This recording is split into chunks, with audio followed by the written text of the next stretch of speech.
Hello, I'm Jared Taylor with American Renaissance. We just celebrated Independence Day. Did your heart swell with pride? Were you filled with love for your country? My guess is maybe not.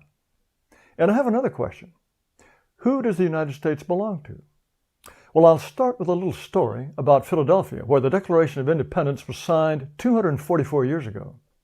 Like so many other cities, Philadelphia had rioting and looting in honor of George Floyd. It was so bad, the city declared a curfew and called in the National Guard. At one point, word got out that a mob was going to tear down the statue of Columbus in Marconi Plaza. So a group of citizens, all white, as the media were at great pains to point out, showed up with golf clubs and baseball bats to protect the statue. There was some shouting and some shoving, but the statue was saved. Did the city fathers thank the people who defended the monument? No. Mayor Jim Kenney tweeted, "All vigilantism is inappropriate, and these individuals only bring more danger to themselves and the city." City prosecutor Larry Krasner called the people protecting the statue criminal bullies. The city was not proud of citizens who protected public property because if you're white and you defend Columbus, you're a criminal bully. And just to make sure the bullies got the message, the city boarded up the statue and promised to take it away. I think you can usefully divide Americans according to what they think about Columbus. He brought Western civilization and white people to what was a Stone Age continent.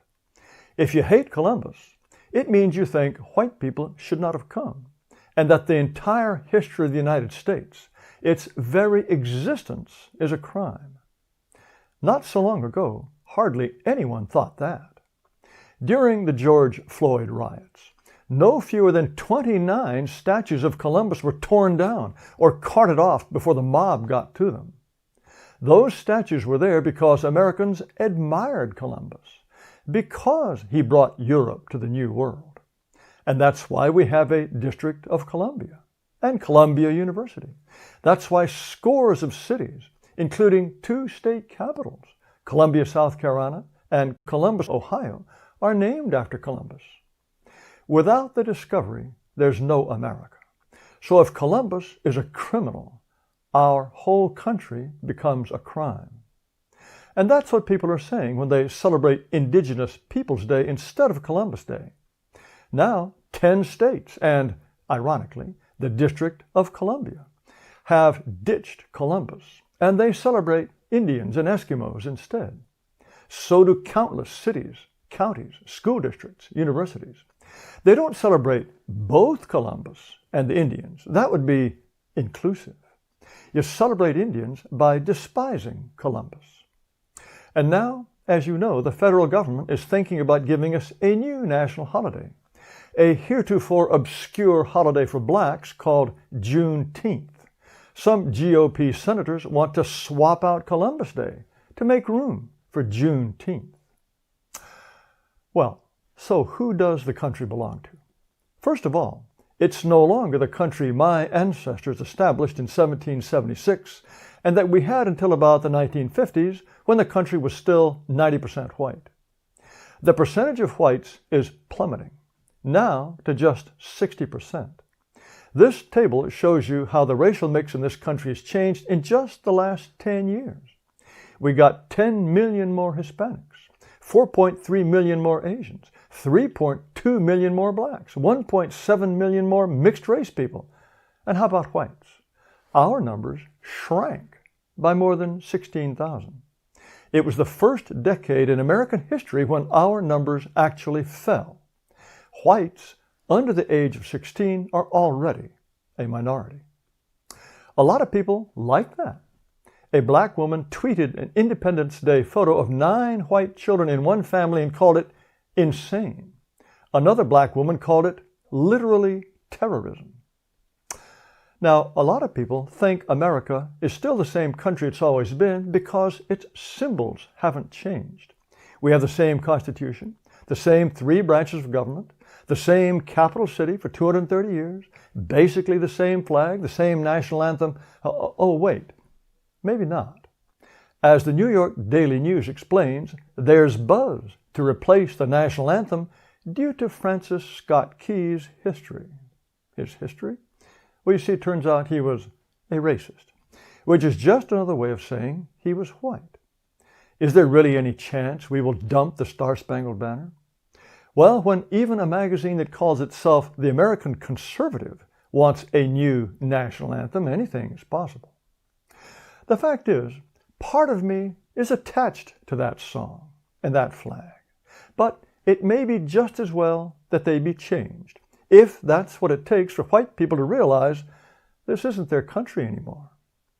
In Washington, D.C., Black Lives Matter protesters celebrated the 4th by burning an American flag. Here's a happy 4th of July tweet from a black woman that got 18,000 retweets and 44,000 likes. And here are BLM protesters dancing on the American flag. And please note the poster, "Abolish the institution, we need a revolution."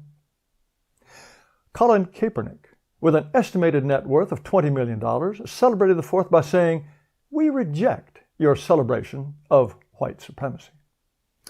The Washington Post ran an Independence Day opinion column about the name of a college. It said, "Both namesakes of Washington and Lee University perpetrated racial terror, so the place should be renamed." Racial terror. You didn't know that George Washington rode around in a Klan hood terrifying black people, did you? And while we're renaming things, we should take that white supremacist's name off the nation's capital and knock down the Washington Monument. And we should do what Lucian Truscott, a direct descendant of Thomas Jefferson, recently called for in the New York Times. Take down the statue in the Jefferson Memorial and instead put up a 19-foot statue to Harriet Tubman, whom Mr. Truscott calls a founding mother. Let's do these things if it jolts white people out of their complacency, if it makes them understand that although there are a lot of white people in Congress, not one of them really represents us. If it makes them understand that our universities teach our own children to think our country is a criminal enterprise. Let's rename everything, if that's what it takes to make whites understand that the reason you can't put up a sign that says it's okay to be white is because, in America, it's not okay to be white. At the time of Abraham Lincoln's first inaugural address in 1861, 7 states had already seceded. He tried to save the Union by appealing to the mystic chords of memory stretching from every battlefield and patriot grave to every living heart and hearthstone. Even on the brink of civil war, Lincoln could speak of mystic chords of memory that stretched to every hearthstone. Well, what are the common mystic memories of Americans today? The very words sound like a joke. So, you may have a U.S. passport. You may pay taxes. You may put your hand on your heart when you hear the anthem. But if you're white, this isn't your country. Ask yourself, is there even one white American hero that you're allowed to admire? Even one? In some dim way, you may even think you love America. But America does not love you. The official view is that we are what's wrong with this country. We are the obstacle to a rainbow paradise. So until we have a completely different country, or at least part of it that's exclusively ours, we are aliens, and not very welcome aliens. Thanks for watching. If you like this video, please send the link to as many of your friends as you think will stand it. You might also subscribe to this video channel. Please visit our website. That's at amren.com. You'll find our videos, our podcasts, and a whole host of interesting material.